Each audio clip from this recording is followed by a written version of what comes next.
Finance Minister Nirmala Sitharaman is set to present a budget which is focused on infrastructure and long-term reforms to drive economic growth. But have you ever wondered, where does the government earn money and where does it spend? Our next report tells you just that. Take a look. Finance Minister Nirmala Sitharaman will present the government's budget on July 23rd. With a focus on infrastructure and long-term reforms to drive growth. However, beyond the numbers, it's important to understand how does the government earn its income. The budget reveals that borrowings and other liabilities constitute the highest source of income for the centre at 28%. Income tax and GST each contribute 18%, while corporation tax accounts for 17% of the total income. Non-tax receipts including rent and fines make up 7%, followed by union excise duties at 5%, customs at 4% and non-debt capital receipts at 1%.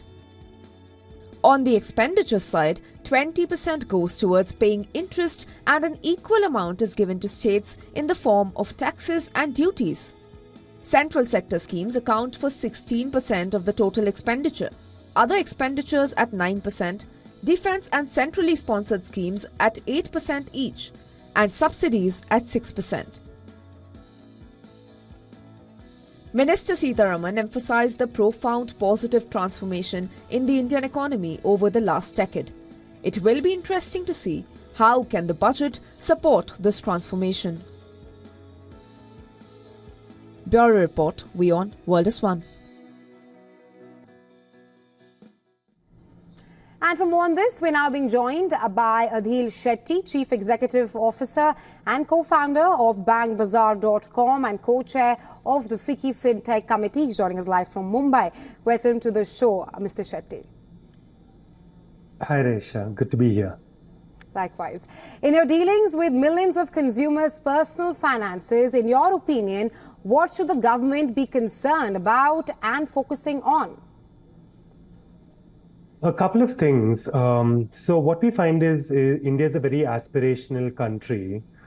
When we do our annual aspiration index survey at Bank Bazaar, we find that owning a home ends up being the highest aspiration people have.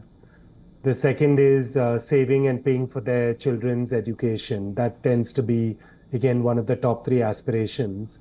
So I feel we're a country where we have a lot of aspiration, we have a lot of demand. I think the requirement of the day is to be able to offer access to the right products and services to these consumers. So I think the government has a big job on its hands to create the right infrastructure. Because in order to offer products, services, whether it's digital, whether it's offline, not only do we need physical infrastructure, but we also need the digital infrastructure. You know, the government in the last 15 years has done a fantastic job with Aadhaar, with eKYC, with video KYC. But now the time has come, right, where we need to build even greater physical and digital infrastructure that's going to satisfy the aspirations of millions and millions of Indians who have demands out there. Right. For better understanding, Mr. Shetty, as one of India's largest online marketplaces for financial products, what have been your major findings vis-a-vis consumers? So, from the consumer side, right, we find that consumers are very, very keen on ensuring that they have their own home in place. I think that's one of the reasons that we see a lot of people still sticking to the old tax regime because there are deductions available for homes over there.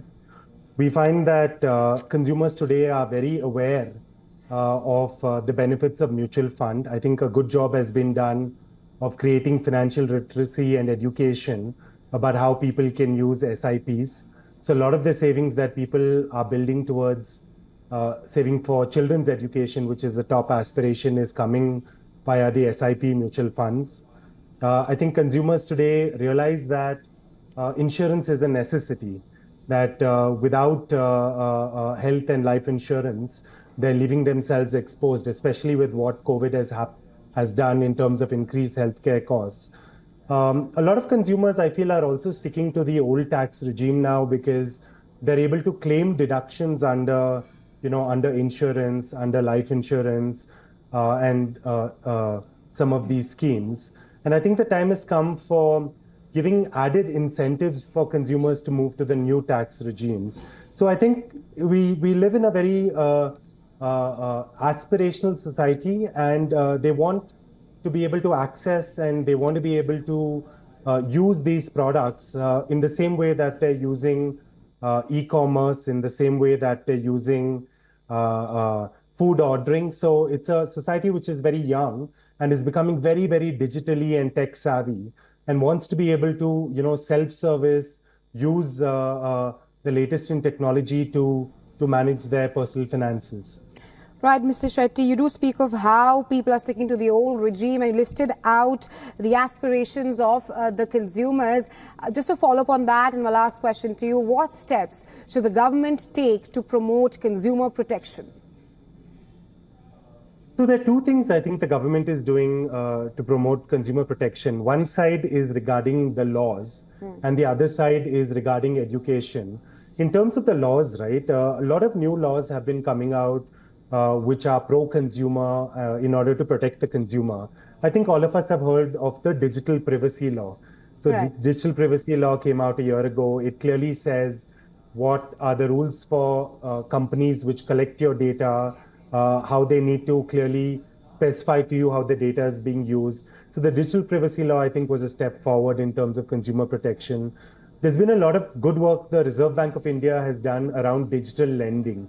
So there were new digital lending guidelines because there were a lot of complaints that there were these unauthorized apps with Chinese influence where, there was predatory lending. So the RBI came out with very strong rules on digital lending wherein all apps have to be registered with the banks. They have to be visible on the bank's site. Their names has to be visible. Very clean key fact sheets in terms of what is the lending rate, what are you signing up for, what is the fees, everything has to be clearly displayed. So I would say the government has done a good job in terms of bringing out new laws. Obviously, these need to be further improved. So for example, for digital privacy, rules need to be notified. We're awaiting that. There's a new Digital India Act, which is expected in the next few quarters, which will replace the 20-year-old income tax, the 20-year-old Information Technology Act of 2000. However, I feel we need to do, Aisha, a lot more in terms of financial literacy. I think your channel is doing some great work on this.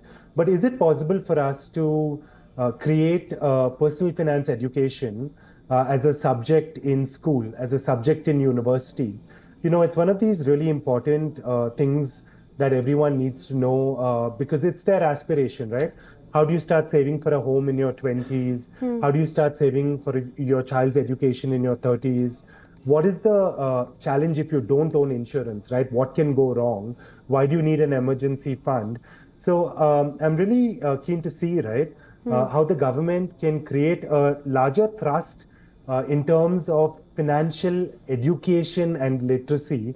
Because I think when you talk about consumer empowerment or consumer protection, yes, there are the laws which protect you when something goes wrong, right? But what about creating these as subjects that we teach school children and college-going students, which I think could really help our country become much more prudent at managing our finances. Right, Mr. Shetty, just to add to that, according to latest data, only 27% of the population possess this crucial skill of financial literacy. But thank you so much for taking our time and joining us here on World Business Watch with your insights. Thank you.